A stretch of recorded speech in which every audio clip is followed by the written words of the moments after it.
குரு பெயர்ச்சி பலனை சந்திரனை வச்சு தான் நிறைய பேர் பலன் சொல்லிக்கிட்டு இருக்காங்க.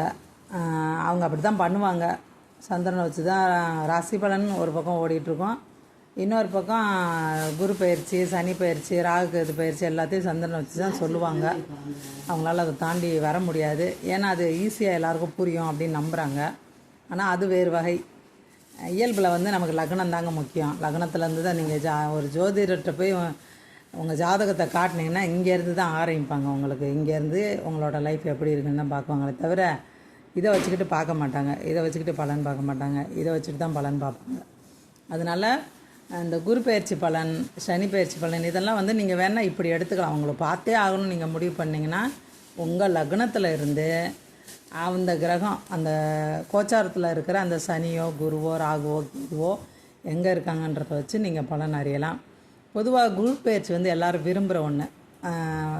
அவர் யோக பலன்களை கொடுப்பார், சிரமங்கள் இருந்தால் அதை குறைப்பார், அப்படி இப்படின்னு அவர் பரிபூர்ண சுபகிரகம் அப்படின்னு இருக்கிறதுனால அந்த மாதிரி எல்லாருக்கும் ஒரு விருப்பம் இருக்கும். இது ஒரு டிப்ஸ் மாதிரி நான் இந்த வீடியோவை போடுறேன். இப்போ இவங்க கும்பலக்கணக்காரங்க, குரு மிதுனத்தில் இருக்கார். குரு இங்கே இருக்கார். அப்போ குரு 5, 7, 9 ஆகிய பார்வைகளை பார்ப்பார். 5ஆம் பார்வை எதை பார்க்குறாருன்னா துலா ராசியை அவர் 5ஆம் பார்வையை பார்க்குறாரு. இங்கே ஜாதகத்தில் சூரியன் நீசம், அதாவது 7 குடையவர் நீசம், சனி உச்சம், லக்னம் 12 குடைய சனி உச்சமாக இருக்குது. அப்படி இருக்கும் பட்சத்தில் இவங்களுக்கு தொழில் சார்ந்த விஷயங்கள்லாம் நல்லாயிருக்கும், சிறப்பாக இருக்கும். வாழ்க்கை துணைக்கு அனுகூலமாக இருக்கும். சூரியன் நீசம் அடைஞ்சிருந்தால் கூட இதில் நீச பங்கம் சொல்லுவாங்க. இருந்தாலும் நான் அதை எடுத்துக்கல. எப்பயுமே ஒரு கிரகம் நீசம் அடைஞ்சது தான் அப்படின்னு நான் எடுத்துப்பேன். நீசம்னா நீசம் தான், உச்சம்னா உச்சம் தான். உச்ச பங்கம் நீச பங்கன்றது நான் எடுத்துக்கிறது இல்லை என்னோடய அனுபவத்தில். அப்படி இருக்கும் பட்சத்தில் அந்த பார்வைப்படுறதுனால 7ஆம் இடத்து, அதாவது கணவனோ மனைவியோ இந்த ஸ்தானத்துக்கு உடையவங்களுக்கு நல்லாயிருக்கும் இந்த ஒரு வருஷம். சனி உச்ச சனியை குரு பார்க்குறாரு. ஆல்ரெடி குரு சனி பார்வை சேர்க்க ஜாதகத்திலே ரொம்ப சிறப்பு. யோக பலன்கள், வாழ்நாளில் கிடைக்க வேண்டிய யோக பலன்களை சீக்கிரமாக கொடுப்பாருன்னு சொல்லுவாங்க. அப்படி இருக்கும் பட்சத்தில் இங்கே கோச்சாரத்தில் பார்க்கும்போது கண்டிப்பாக இவங்களுக்கு கிடைக்க வேண்டிய நல்ல பலன்கள்லாம் கிடைக்கும். தொழில் ரீதியாகவும் இவங்களுக்கு நல்லா இருக்கும். இன்னொன்று 7ஆம் பார்வை, இங்கேருந்து தன்னோட வீட்டையே குரு பார்க்குறாரு 7ஆம் பார்வையாக. அந்த வீட்டில் குருவும் இருக்கார், சுக்கிரனும் இருக்கார். இதெல்லாம் ரொம்ப சிறப்பு இவங்களுக்கு மெயினாக பொதுவில் கும்பலக்கணத்துக்கு நல்லா இருக்குது குரு பயிற்சி பலன். அதில் இவங்களுக்கு பார்த்திங்கன்னா இங்கே உச்ச சனி இருக்கிறதா இருக்கட்டும், இங்கே லக்ன இதில் குருவோட வீட்டிலே குரு இருக்கார். 11 கூடையவர் 11லே இருக்கார். அதன் காரணங்களாக குருவோட பார்வை கிரகங்கள் மேலேயே டேரெக்டாக வீடுகள் மேலே விழுகிறது மட்டும் இல்லாமல் கிரகங்கள் மேலேயே விழுகிறது இன்னும் சிறப்பாக இருக்கும் இவங்களுக்கு. லாபங்கள் இந்த வருஷத்துக்கு இவங்களுக்கு லாபகரமாக இருக்கும்.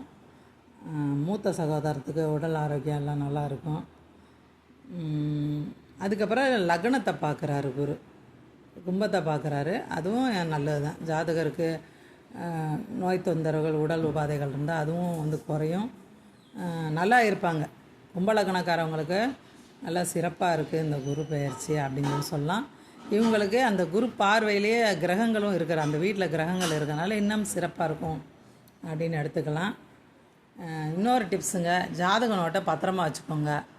அதில் எண்ணெய் கரை, தண்ணி எதுவுமே படாமல் பார்த்துங்க. தண்ணி பட்டால் உடனடியாக அதை காய வச்சிடணும். காய வச்சு நல்லா உலர வச்சு தான் அதை மூடி வைக்கணும். இவங்க ஏதோ நனைஞ்சிருக்கும் போல், கவனிக்கலை, அப்படியே விட்டுட்டாங்க. அதனால இதில் நிறையா பேப்பர் இப்படி தான் இருக்குது, பூஜானம் பிடிச்ச மாதிரி இருக்குது. இப்படிலாம் இருக்கக்கூடாது. அது ஒரு சகுனம் மாதிரி தான். ஜாதக நோட்டு சுத்தமாக இல்லாமல் இருக்கிறது சகுனம். அதனால் வேறு நோட்டு மாற்றிடணும். யாராவது பிஞ்சு போன நோட்டு, எண்ணெய் கசடோட இந்த மாதிரி ஏதாவது அந்த நோட்டு பார்க்குறதுக்கு நல்லா இல்லாத மாதிரி இருந்துச்சுன்னா வேறு நோட்டில் அதை அப்படியே காப்பி அடிச்சுக்கோங்க. அவ்வளோதான். இந்த நோட்டில் இருக்கிறது இன்னொரு நோட்டில் மாற்றிக்கோங்க. முடிஞ்சால் ஜோசியர்கிட்டே கொடுத்து எழுதிருங்க. சோம்பேறித்தனம் நிறையா பேருக்கு எதுக்கோ காசு செலவழிப்பாங்க, ஜோசியர் காசு கொடுக்குறதுக்கு மட்டும் மனசு வராது. அந்த மாதிரி இருந்தீங்கன்னா தயவுசெய்து நீங்களே கூட புது நோட்டு வாங்கி அதில் எழுதி வச்சுருங்க. ஆனால் எழுதாமல் மட்டும் இருக்காதிங்க. சோம்பேறித்தனம் பட்டோ இல்லை ஜோசியர் காசு கொடுக்கணுமே அப்படின்றதுக்காண்டியோ மாற்றாமல் வச்சுருக்காதிங்க.